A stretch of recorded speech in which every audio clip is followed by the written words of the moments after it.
Sarkisian, and I'm the Director of Education and Content at CFA Society Boston. Today's program will feature a special presentation by our friends over at the Chartered Alternative Investment Analysts Association, better known as CAIA. The CAIA Association, with whom many of you are familiar or even members, is a global professional credentialing body focused on investor education and transparency in the alternative investment space. The organization is behind the eponymous CAIA Charter and has roughly 11,000 members worldwide. Today's presentation is called The Next Decade of Alternative Investments. It is based off of CAIA Association's recent and similarly titled report that summarizes the state of the alternative investments industry today, identifies some key drivers that will help propel its growth going forward, and lays out a 4-point action plan for investment professionals to follow in order to create a more robust industry for investors. Our speaker for today's presentation is John Bowman, Senior Managing Director for the CAIA Association, where he oversees the industry-leading CAIA Charter, thought leadership and content development, and CAIA's Asia-Pacific strategy. John previously served as Managing Director for the Americas for CFA Institute. He joined CFA Institute in 2004 after holding several industry positions. He served as a portfolio manager at Milan Growth Advisors and also served as a portfolio manager at State Street Global Advisors. John is a prolific writer and commentator, frequently appearing in industry and business publications such as The Wall Street Journal, The New York Times, Pension and Investments, Financial Advisor, The Independent, wealthmanagement.com, and CNBC. John earned his BS in Business Administration from Mary Washington College and is a CFA charter holder. Now, before we begin this presentation, I would like to remind the audience that you are in listen-only mode. After the presentation, we will switch to Q&A. If you'd like to submit a question to our speaker at any time during the presentation, please use the Q&A button at the bottom of your Zoom webinar session. So without further ado, John, welcome, and please take it away. Thanks for the kind introduction, Gary. Hope you can hear me. I'm going to share my screen.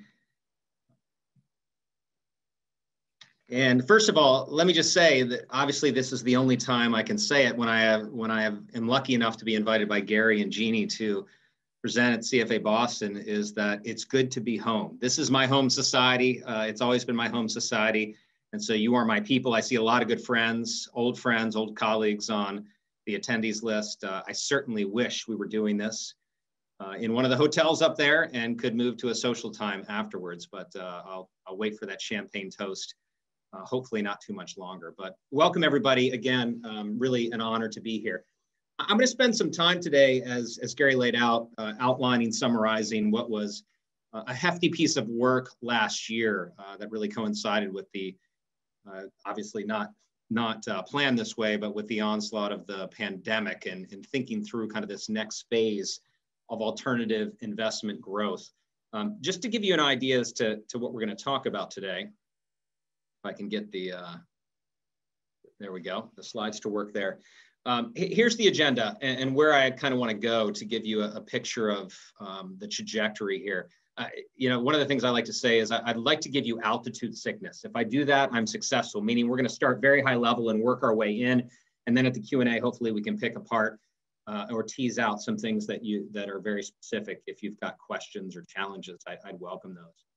So what we're going to do today is talk a little bit about why alternatives. And just as importantly, as a professional body, we are not a trade association, just like CFA Institute. We have no particular agenda or revenue stream to protect. We're here to be objective. So why alternatives? And we feel strongly about that, but also why not? Where is the PR story wrong? We'll talk quite a bit about that. The meteoric rise, looking backwards, the current state and the outlook. And that last bit is going to be based upon a fairly substantial CAIA survey that we conducted last year.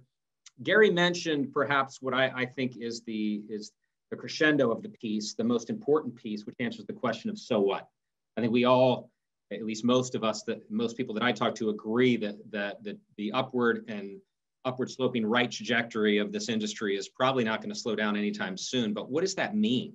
What is our responsibility in shepherding and nurturing and governing that growth as professionals and as members of a professional body? And then finally, I want to talk a little bit about the way that we've structured our education in order for CFA members like myself, like all of you, to perhaps take advantage of the CAIA program and kind of skill up or complete your training, as we might say. So let's get started. Perhaps the most important slide is this first one, because I think it really frames the entire purpose of the report and certainly some of the discussion that we'll have today. First of all, I think I don't have to tell anybody on this call, we've just completed, it's actually 11 years. I used to say decade, but the last 11 years has been the most uninterrupted, aggressive risk-on trade in public market history by nearly every measure. As I understand it, I think it's the only decade since 1850 that we didn't have a recession. It's only one of two recorded decades in history that we didn't have a bear market until, of course, last March, which was as short-lived and as aggressive up and down as it gets. And so it's really been a case of the easy button has been on. 60-40 you could live and die by. In fact, I've often joked, why not 100-0? Like, why even bother with fixed income? 100 public equities has performed on any measure.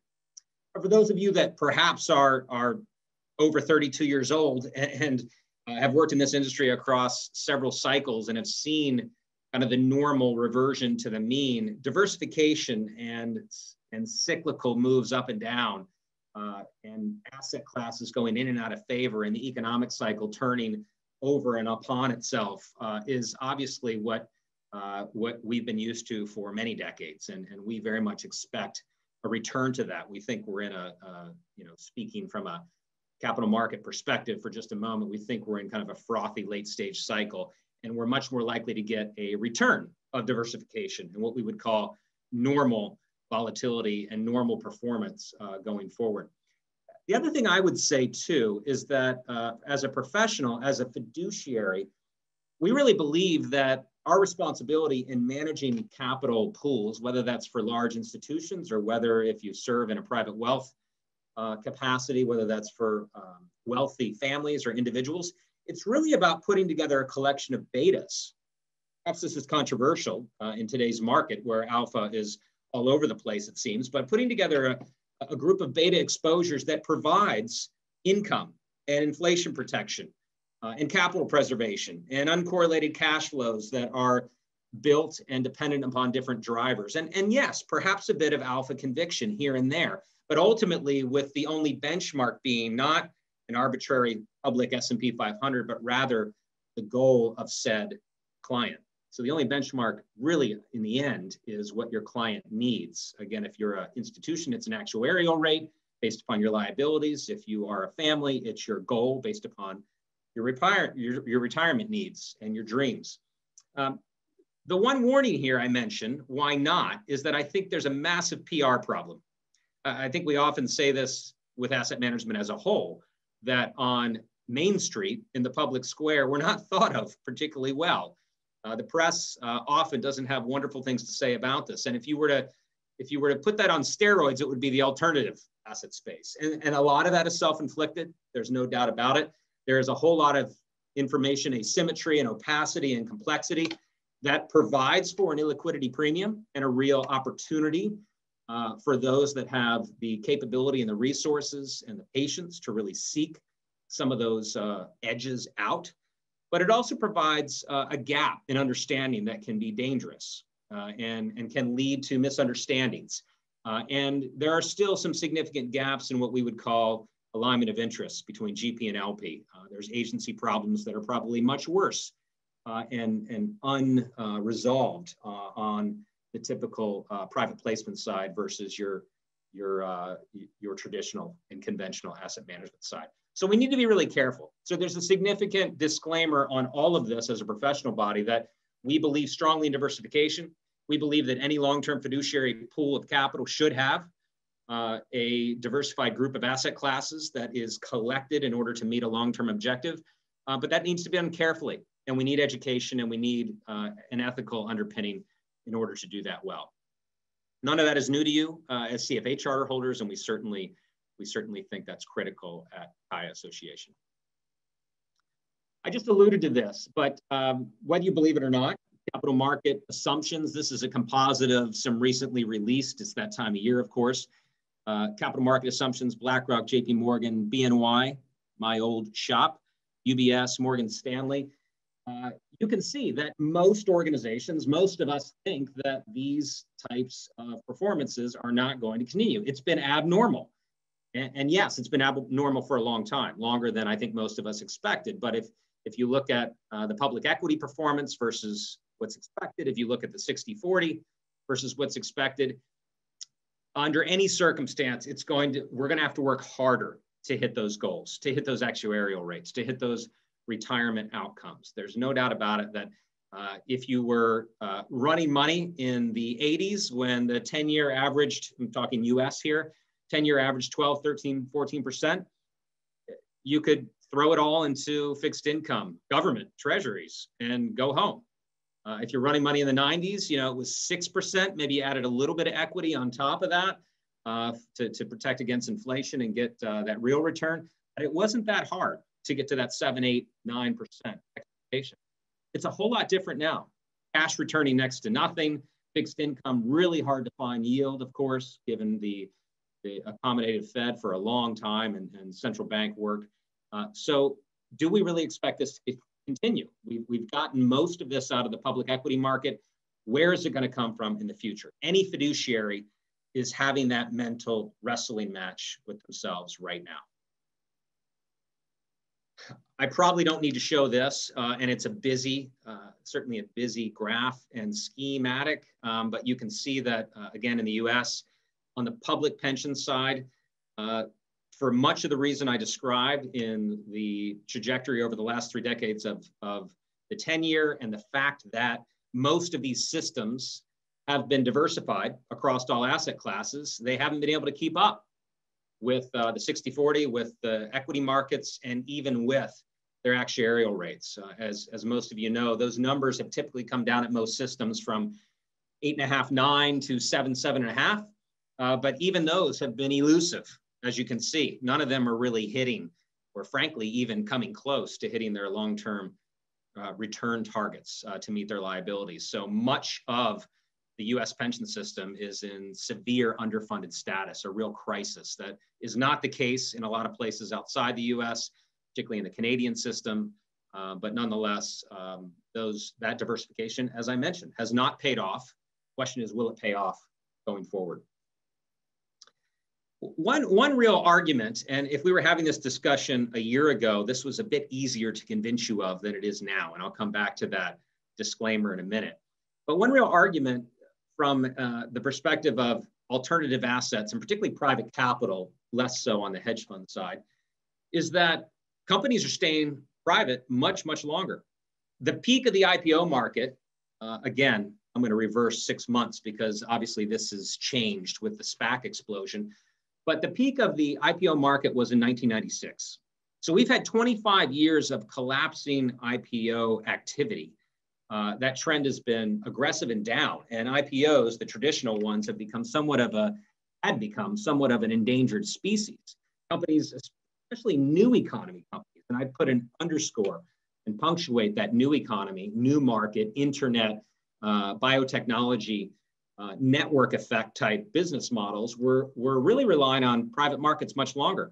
Largely, the reasons to go public had largely been met and satisfied in the private market. So if you look at this graph in front of you in 2004, when Google went public, which is the more traditional route back then, most of that money was raised in the public markets. They'd only raised 25 million before they went public for a 76-to-1 public to private ratio. Well, you fast forward to 2018 when Uber went public, and you can see that they had, quote, only raised 8.1 billion in the public markets. They had already raised 22 billion in the private markets, public to private ratio of 0.4. And this was very much, I would say, the archetype of what these new economy companies like Uber and Facebook and others. Now, obviously, we've had a very aggressive reversal of that. We had the largest IPO market, or I should say, public capital market on record in 2020,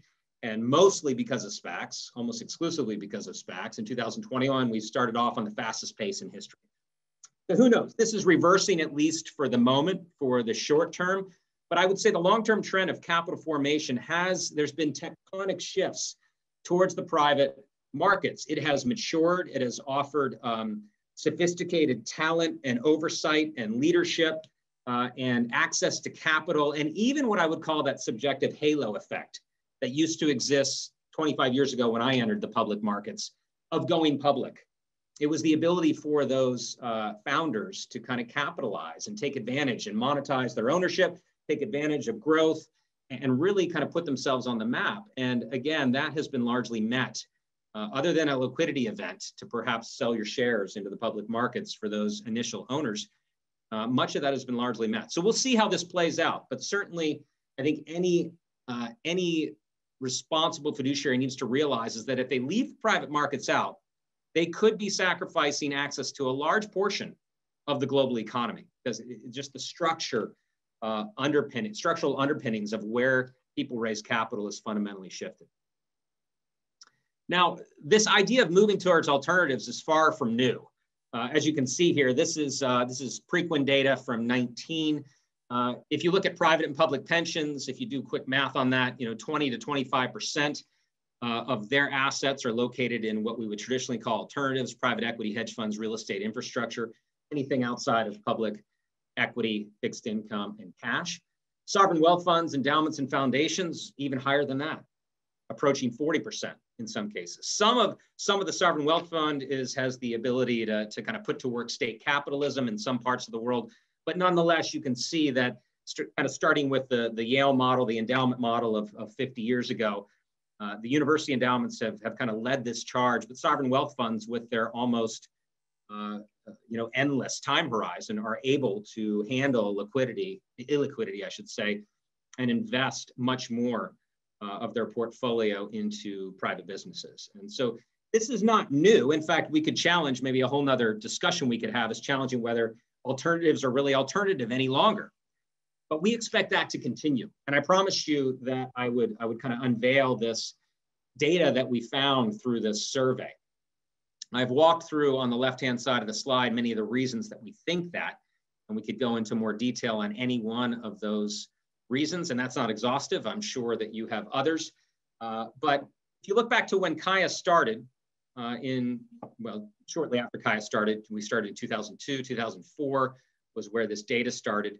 Alternatives represented a very small piece of that pie, 6%, south of 5 trillion US. Fast forward to the end of 2018, and that number has ballooned. It has doubled in percentage to 12%. It's nearly tripled in dollars to 13.4 trillion. Quick aside here, because some of you may have seen the Preqin data, which shows maybe 9 to 10. The big difference in how we calculate this is in the real estate area. And so Preqin calculates just REITs. We actually have used other sources to calculate direct real estate investment, which for many of the larger asset owners, particularly the Canadians and increasingly all parts of the world, that is a huge chunk. So that leaves about 3 trillion on the table if you don't count it. So that's where we get to this 13.4 trillion that you might have seen as a little bit of a delta versus Preqin's numbers. A different methodology that we think is more reflective of private capital and the markets. The expectation of members, 1,200 of our members, is that that percentage will double again. Now, again, we have had, if you look at this, this was in the beginning of last year, the beginning of 20. The pandemic was just kind of picking up steam. The market was just starting to roll over. So who knows? That could be a bit more muted now than it was then. But certainly we have seen a huge aggressive recovery in kind of expectations, confidence, the economy. And so I wouldn't expect that to be significantly different, but I'll just put those disclaimers on it. 18 to 24%. So interesting to see, and love to talk to any of you about what your over under is on that number, but that is what it is. The crescendo I mentioned is the answer to the question of so what? And we asked ourselves this about halfway through the study because everybody does. I mentioned Preqin, our friends at Preqin, they do amazing work. Are we just trying to recreate the wheel? If I would have stopped my presentation on the last slide, the question is again, so what? CAIA is just kind of screaming with a different megaphone into the same wind or storm. What is different about our numbers or our message?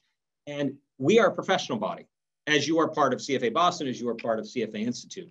And so the governing of this growth, whether you think that it's on the lower end in 18% or on the higher end, 24 or even above that, requires responsibility and care and transparency and all of those things that are dear to us and really are the pillars and foundation of who we are as professionals.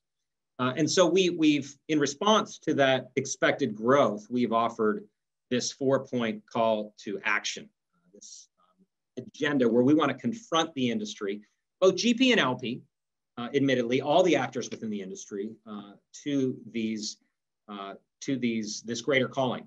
The first one is probably not surprising at all. It's not meant to be self-serving in many ways. We're not necessarily talking about the CAIA credential here, but we are talking to a commitment to lifelong learning, to education. And we'll get back to this in the end when we talk about the stacking program. But I would say this at the very core is that professions are built upon trust. And underlying that trust is an expectation of not only being trustworthy, meaning your character, your integrity, but also being competent. You're trusting, or that client is entrusting their future to someone that claims to know and has the expertise and has their best interests in mind. And so education is critical. And as I'll mention in a moment, as we continue to get more complex, at the same time, that sophistication is lacking in who has access to alternatives from a regulatory standpoint, from an interest standpoint, from a product innovation standpoint. That's a perfect storm of danger for a profession. And we want to be on the front of that, balancing access, which we think is critical, diversification again, but also protection of investor interests. Similarly, again, with integrity and trust as a foundation to any agency-based business, it's critical that we have alignment of interests. There's many things that we have been very vocal on and advocating for improvement with regulators, with legislators, uniform performance reporting. CFA has done great work on the conventional side with GIPS. There's still a ton of work in order to create uniform standards and uses and perceptions of IRR. There's huge, I would say, diversity in a negative sense about how fee structures work, about how management fees are calculated, about how carried interest is applied, and all of that needs at least more transparency, if not more standardization and uniformity. Diversification, we've talked about at length. Again, this idea of a collection of betas across the full buffet table. But what I would say is, the metaphor of these nasty American buffets that some of us probably still go to, maybe not today, but we have a reputation of hanging out at the buffet here in America. Gone are the days where we wander up to the buffet and we load on, onto our plate, public equity and public debt and some cash. And then it's only later we wander over in the corner to maybe add a little bit of dessert, of private equity, of hedge funds, kind of on the edge, just to treat ourselves. Again, a fiduciary, a really strong portfolio manager, a professional, is now looking across that full spectrum of asset classes. And it's not that Tuesday you focus on the conventional side and maybe Thursday I'll turn to my private equity allocation. It is all one portfolio with a number of risk factors that are interwoven and interdependent. And that is a massive shift in mindset in the way much of the institutional world has moved. And I think it's starting to happen on the retail side. And then I've already alluded to it, democratize but protect. There is a huge part of the population that still does not have access to most of what we call alternative investments. And we don't think that's politically or fiscally viable for much longer. That said, we need to make sure that we balance that with protection and safeguards and education and fiduciary responsibility in their advisor to ensure that they don't head down this dangerous path with all kinds, as I said earlier, of complexity, of significant differences in returns, depending on whether you pick a median return GP or a top decile GP. The dispersion is shocking. And so this needs a guide. It needs a steward, and professionals like CFA charter holders and like CAIA charter holders are just what the doctor ordered in order to weather this storm and walk through these difficult grounds to navigate this terrain. Finally, I promised I would finish with the CAIA program from this perspective of commitment to lifelong learning. That's what we all commit to as professionals, and it's what we explicitly commit to at CFA and at CAIA. And I'll mention, for those of you that don't know, some of you have probably taken advantage of this, but a few years ago, just to kind of paint the context here, we looked at the body of knowledge, the content coverage, fancy phrase for that in the educational world, of CFA level 1, 2, and 3. And we compared that to level 1 of CAIA. And what we found was something like 65 to 70% overlap. That's actually very high for overlap of credentialing. And what we decided to do with some additional horse trading of topics that we think in many ways even raised that 70%, we haven't tested it, we're probably into the 70s now for level 1 versus all of CFA, is allow a cleaner, smoother path to have CFA charter holders be waived through level 1 of CAIA and move right to level 2. Level 2 is the experience, metaphorically, where we put you in the cockpit, the captain's chair of the allocator. And we say, you've got the building blocks of all these different asset classes, both on the conventional side and on the alternative side. You have an understanding of how to value them. Now we want you to actually construct a portfolio that looks across this entire risk premia spectrum. You learned a little bit of that in CFA. You would learn a ton of that in CAIA level 1. But level 2 is the opportunity where we flip that pyramid on its head and we ask you to look down. It's a really valuable experience that is unique and I think hugely beneficial, whether you sit in an asset owner seat or have aspirations to actually be a capital allocator, or whether you sit in a GP or an analyst role or an intermediary role. And it would help you to have that context and wider systems thinking, you might call it, to do your job, even if you don't, as I said, have aspirations to sit in those seats. So we use this phrase, think like an allocator, intentionally. We don't necessarily train only allocators. In fact, most of our members and candidates are not sitting in asset owner seats, but we pride ourselves on training everybody to think like one. So what does it take for eligibility to essentially be waived, to skip level 1 of CAIA? CFA charter holders in good standing, meaning you have to be a member, not within a censure for ethical purposes. You have to have a digital badge. That's frankly for logistics, so we can validate your good standing. We don't want to call CFA Institute every single time we've got a question. No prior CAIA exam history. So if you've ever taken CAIA, whether you've been successful, well, if you've been successful at level 1, you'd be at level 2 only. But if you have any experience that didn't go so well at level 1, you wouldn't be eligible for this. You pay the one-time enrollment and only level 2 exam fees. So again, you would skip level 1 completely. And I would just remind you from especially given the current environment with the pandemic and some of the fears associated with health and distancing, both computer-based testing, which is our traditional model, going to a bricks and mortar Pearson VUE center, as well as online proctoring are both available. We launched online proctoring somewhat reactively in the fall of 2020. We're holding that again, actually right now as we speak in our March cycle. And OP, as we call it, will certainly have long-term permanent residence in some form in the CAIA program, whether it's for anyone all the time as a volunteer option as it is now. Once we're outside of COVID remains to be seen, but that is available to you at least through this September's cycle. Just to paint a picture of the size of that, we've had, I think it's 2,200 stackers go through to date across 6 cycles. We hold our exams in a window of roughly March and September. Sometimes it bleeds, starts in February. Sometimes it starts in September. But look, I think the simplistic way to understand it is the months of March and September for level 1 and level 2. Those 6 cycles, 3 years approximately, have yielded about 2,000 candidates. So there's a whole lot more of you, 170,000 approximately, that haven't taken advantage of you and of this, and we certainly would welcome you to continue your training. So I will stop there. I'm sure that there are lots of questions, and I will turn it back over. I think we've got some polling questions maybe to get the juices flowing and have some fun.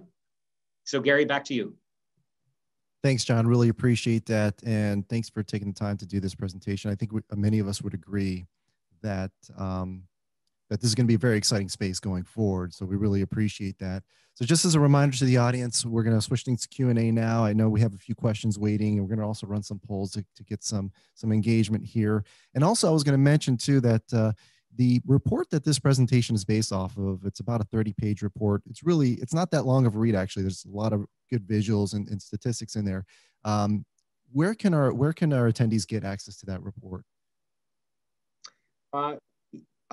Well, the easy answer is through our website, and I can certainly give out the link to that. There's a landing page that has access to that.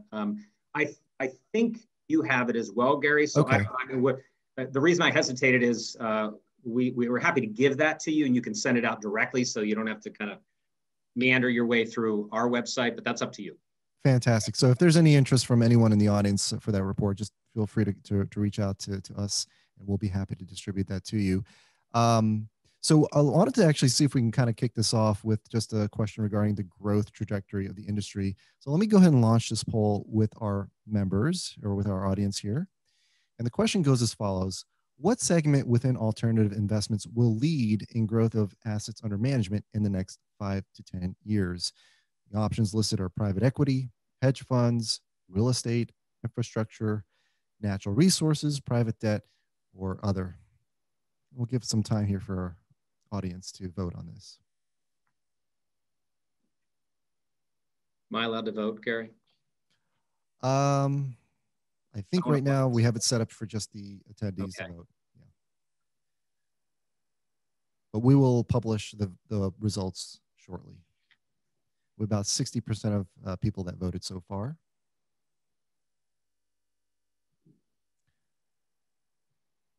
All right. Few more seconds here. And we're seeing a very clear winner. So I'm going to go ahead and end the poll right now and share the result. And we can see that a pretty large chunk of you believe that private equity will be dominating in terms of growth over the next decade.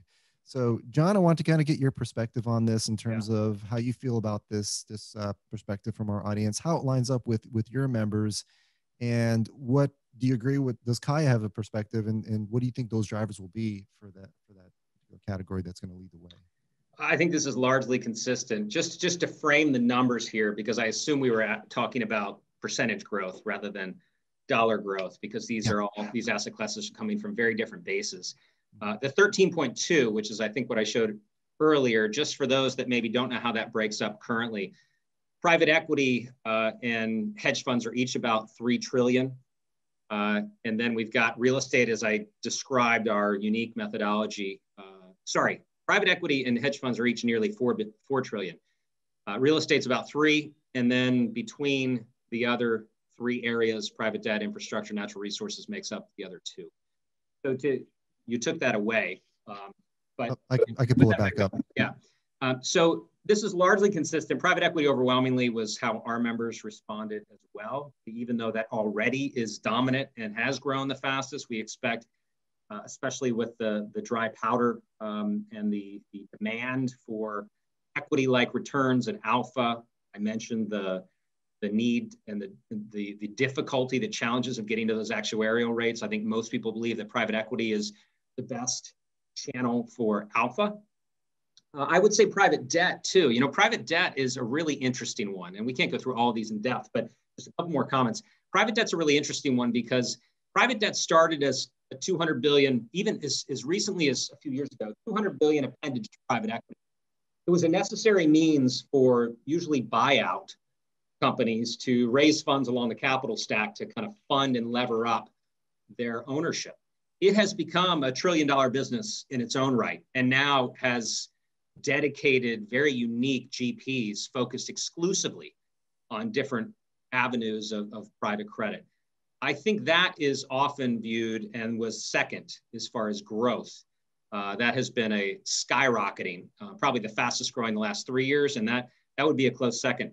If you were to ask me, interestingly, you've got this group, CFA members think infrastructure is second. That's actually, if you had to, you know, I go into investment recommendations, that's where everybody should be tuning out for the moment.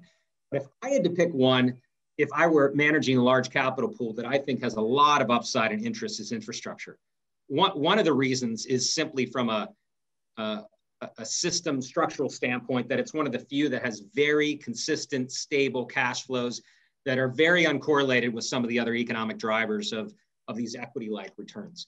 But the other more thematic and disruptive elements is that, you know, the China Belt and Road Initiative, where they're using debt diplomacy all over the world to continue to build and upgrade, you know, places in Africa and Southeast Asia. The Biden administration, you know, that we can have arguments about how much of it should be green, but clearly, I think every American agrees we are long overdue in upgrading LaGuardia, at least. But our infrastructure is falling apart and quite embarrassing for our economy and for the innovative kind of powerhouse that we are. So I think infrastructure is going to be a fascinating one. And I think the returns there could be high single digits as I look through some of the opportunities in both capital appreciation and yield that comes through the cash flow return. So the bottom line, that's the long-winded version of saying I think they are very consistent with what the CAIA members say. Excellent. Appreciate that.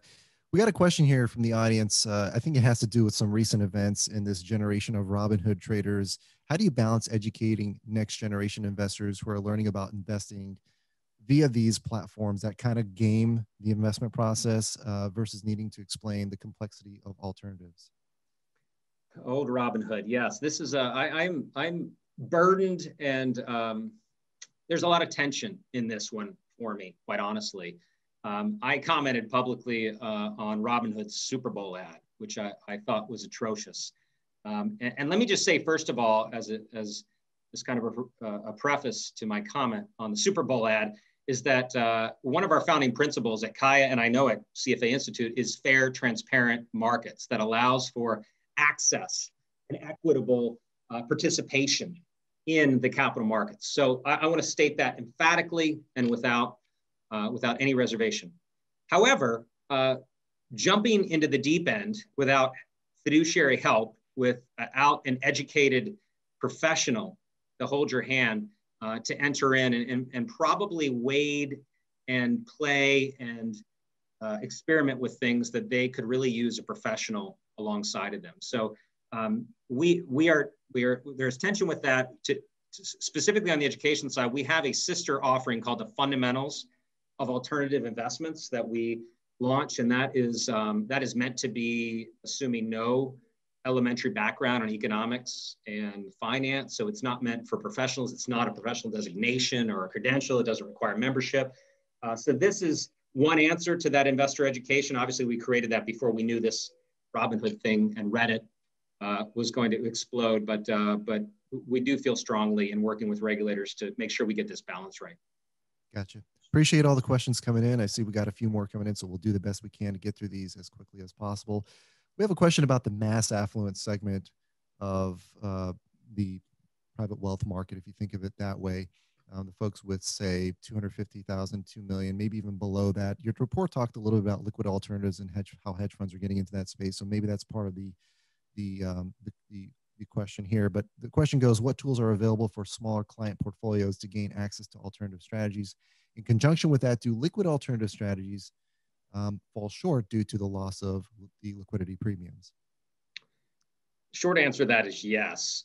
Based on our research, whenever you're trying to take these idiosyncratic private structures and try to shove them into a 40 Act wrapper, well-intentioned, right, to protect against those mass affluent or the general public, the retail world, you're going to lose or sacrifice or compromise bits and pieces. And so just as this question assumes, yes, what we found is that when you put it in a 40 Act fund, by the way, for those of you that don't know, it limits the amount of leverage you can use.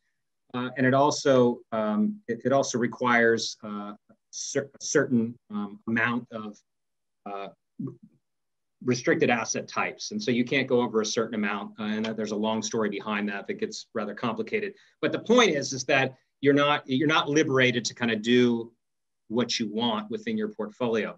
And as a result, you do get the same type of return admittedly lower risk than you would in a traditional public equity market experience, especially in things like long, short, absolute return type hedge fund strategies that offer balance.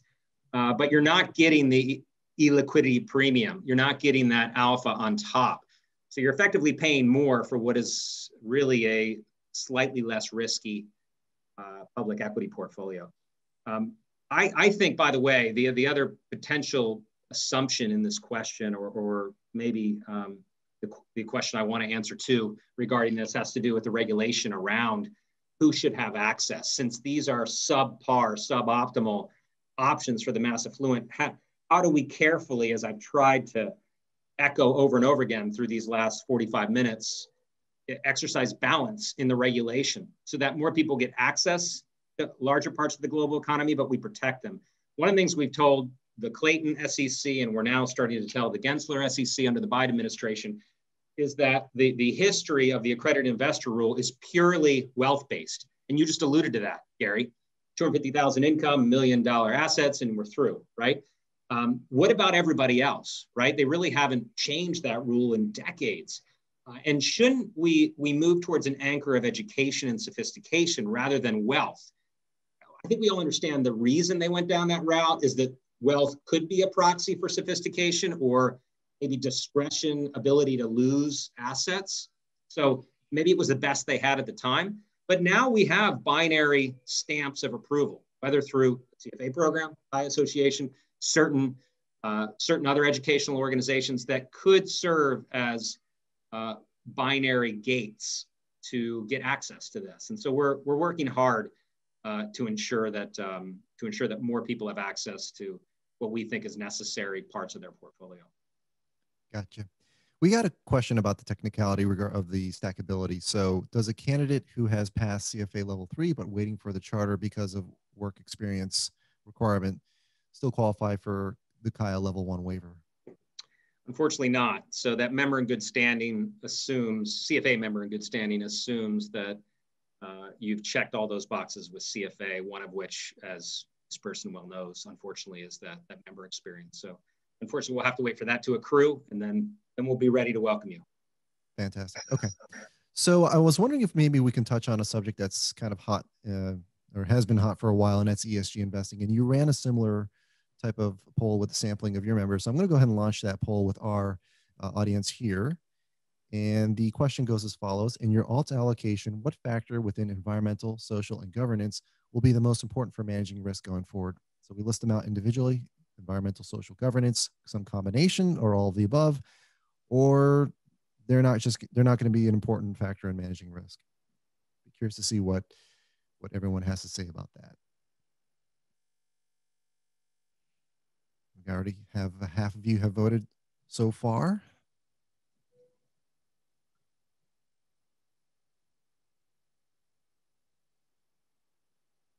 All right, just about 3/4. And I will go ahead and close this up in a few seconds. All right, let's go ahead and share the result. So, not surprisingly, pretty much all of them, or some of them paired together, are going to be very important in managing risk. And then right below that, very close second, will be environmental factors. And, John, I'd be curious to hear your perspective on this.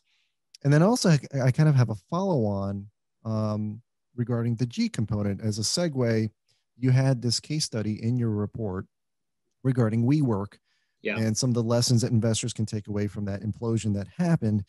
One of the examples, and I like this a lot just because it kind of illustrates something that in hindsight, you look at it and say, well, you should have known that, but then why wasn't it done at that time? The founder of the company had a lot of personal arrangements with the company that created this conflict of interest. And in public markets, something like that would not go unnoticed, let alone even be permitted. But yet the firm's board of the directors at the time made no attempt to curtail those conflicts. So how do you address concerns from public market participants and proponents that the G component is structurally weak for privately held companies relative to publicly traded ones? Yeah, and I think it's a very fair question, particularly in the context of WeWork. Let me just respond to this real quickly. I don't think there's any real surprises here. Socials may be a little lower than I expected, particularly in the States with kind of the racial tensions that went on last year. Perhaps people are thinking of that through the governance lens of board composition. So again, some of this has to be a discussion versus a quantitative pool or a quantitative poll. So to your point on governance, you know, I want to affirm the question. That is an absolutely fair question, particularly when you're looking at some of these really unfortunate situations. Adam Newman, just a disaster in governance case study. I would argue strongly, and we said this publicly as an organization last year, is that this breakdown was nothing to do with public versus private markets. This was a breakdown in governance generally.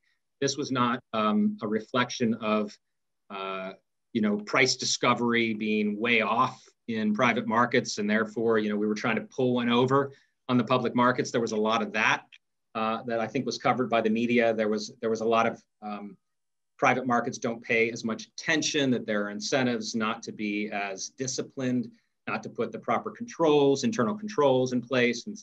And I would say that in my experience is exactly the opposite, is that the alignment between ownership and the board down to the CEO is usually, massive exception in WeWork, is usually much stronger because there is a timeline for efficiency improvements and profitability improvements and balance sheet restructuring with the idea to move back, whether it's 5, 10, 15 years, with the idea to offer an exit on said organization.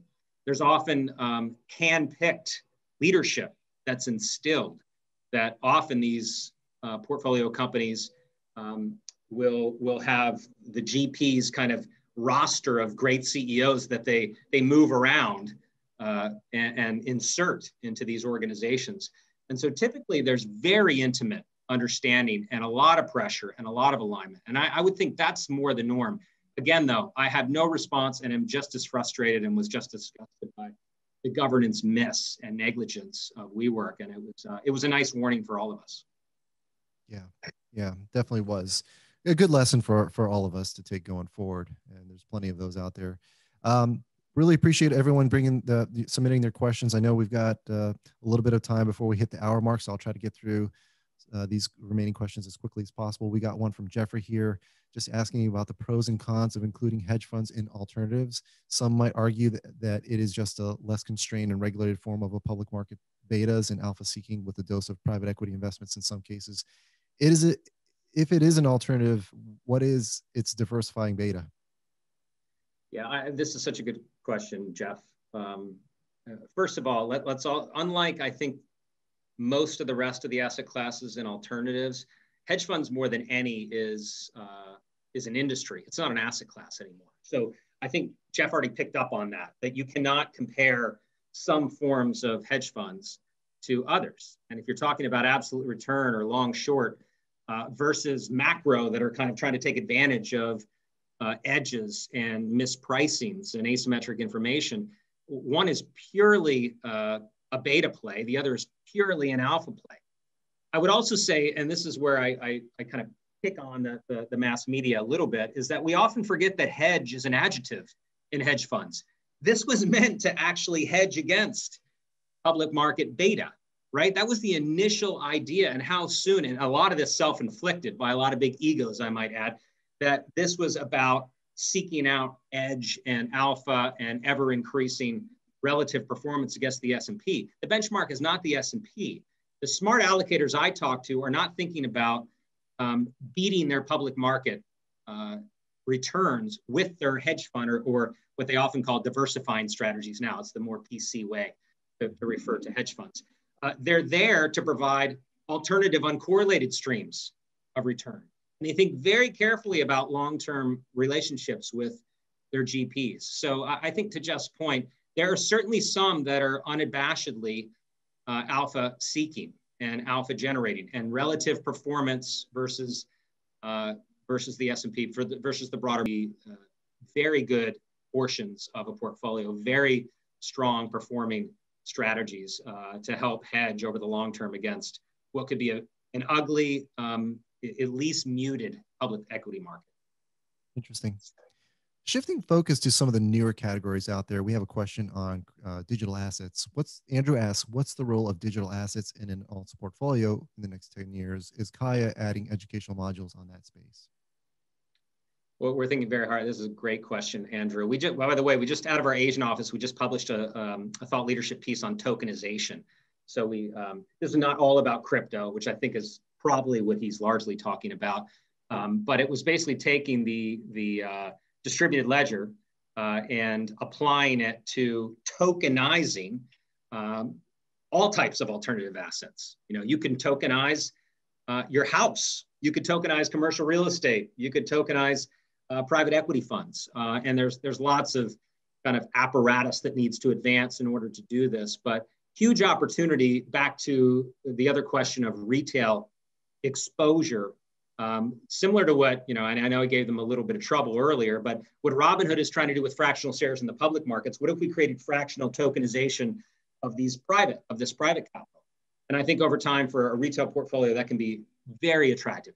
To get to crypto in particular, I view that much more of an asset versus a store of value. I know there's strong arguments on this becoming kind of the next currency, government-supported, sovereign-supported currency, or at least an alternative. I see the benefit much more, at least so far, in the space of an uncorrelated asset. And so as a result, I do think, again, depending on your time horizon and your risk tolerance, having a small exposure, 2 to 5%, let's call it, to crypto, I think is absolutely the right approach. Do I think it's going to replace the US dollar as the reserve currency? I'm not in that camp, so I'm not a crypto junkie by any means, but I do think it has shown that it's here to stay, that it has value, social value perhaps, and certainly technological efficiency value. And I think clearly with the supply-demand inherent dynamic of Bitcoin, meaning there is a constrained supply, I think it's an attractive small piece of a portfolio. I also think it kind of presents an interesting kind of scenario in public markets, because as we're seeing right now, we have publicly traded companies like the Teslas and MicroStrategies adding crypto to the balance sheet. And so it kind of creates questions there as far as the relevance of crypto in that space. I know we're coming tight to time at the end of time here, but I want to run one more poll question, as I notice there's quite a few of you still hanging around, and it's about the 60-40 portfolio. So let me go ahead and launch this one. Yeah, let me go ahead and run this one, because this is a topic that's been attacked from all sorts of directions. So the 60-40 portfolio is A, all you ever need to meet investor outcomes. The endowment model is overrated, in other words. B, lacking going forward with lower capital market assumptions, but I have reservations about private capital. Or C, on its last gasp, diversification will come roaring back. So if you like it, you're probably more in the A answer camp. If you think it's on its way out, you're probably, or at least not really relevant in the next 10 years, probably looking towards answer C. But it'll be interesting to see what everyone has to say. So just over half of you have voted.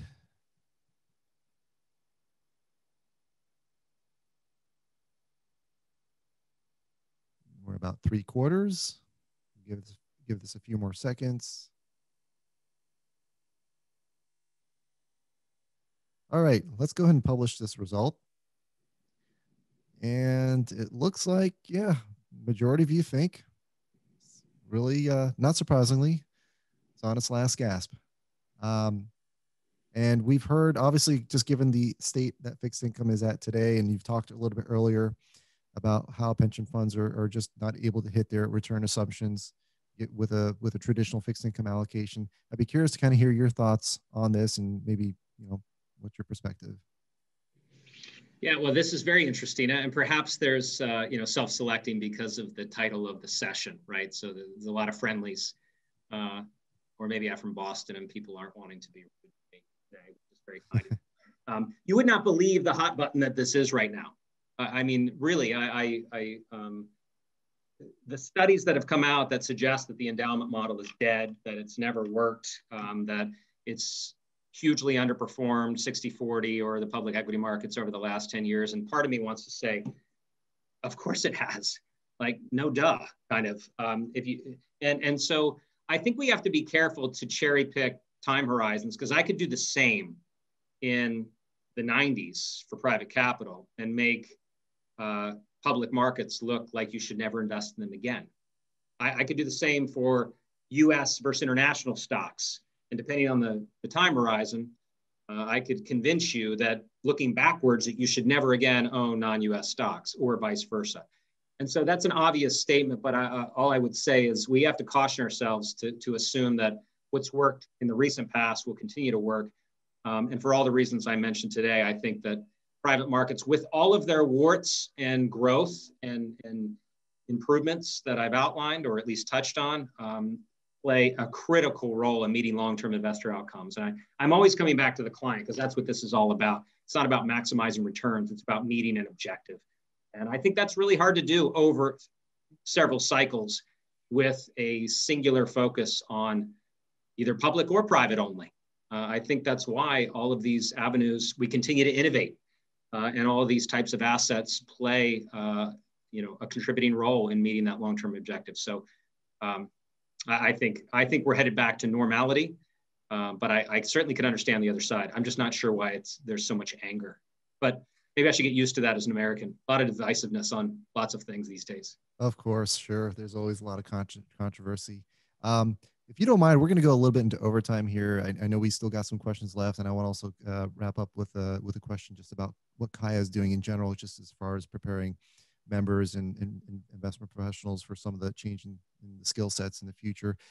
Just real quickly, we have a question on hedge funds. Daniela asks, although hedge funds in general will likely continue to have a lower asset growth than private equity, are there any specific strategies within hedge funds that you see experiencing higher asset growth than PE? So are there any bright spots within the hedge fund industry? I haven't seen data to suggest that yet. I described the starting points of that 13.2 million.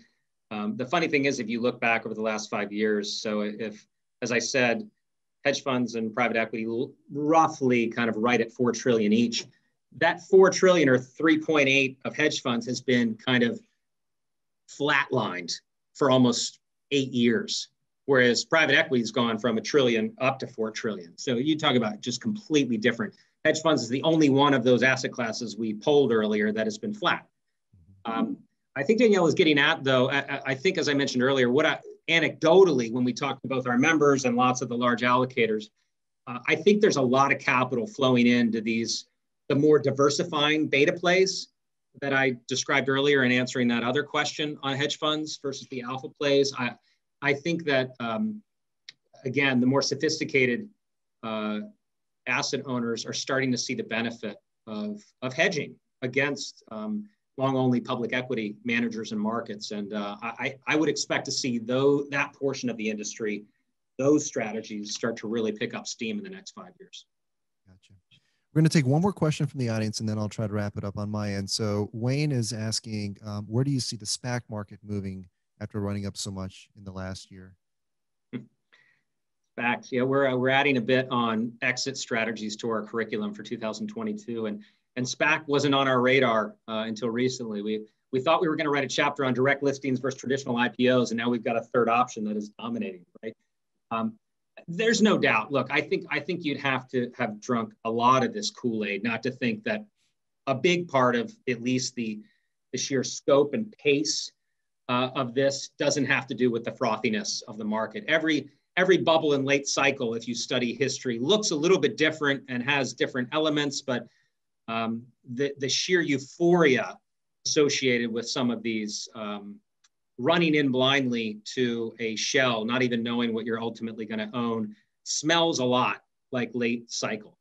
That said, while there are certainly some disadvantages, meaning there's huge asymmetric payoff to the owners of the SPAC, there are benefits to this. And I think what this is exposing, maybe through a bubble, but it's exposing nonetheless, and I hope we listen even if the bubble pops, is that the traditional IPO is really bureaucratic and clumsy and lumpy and expensive.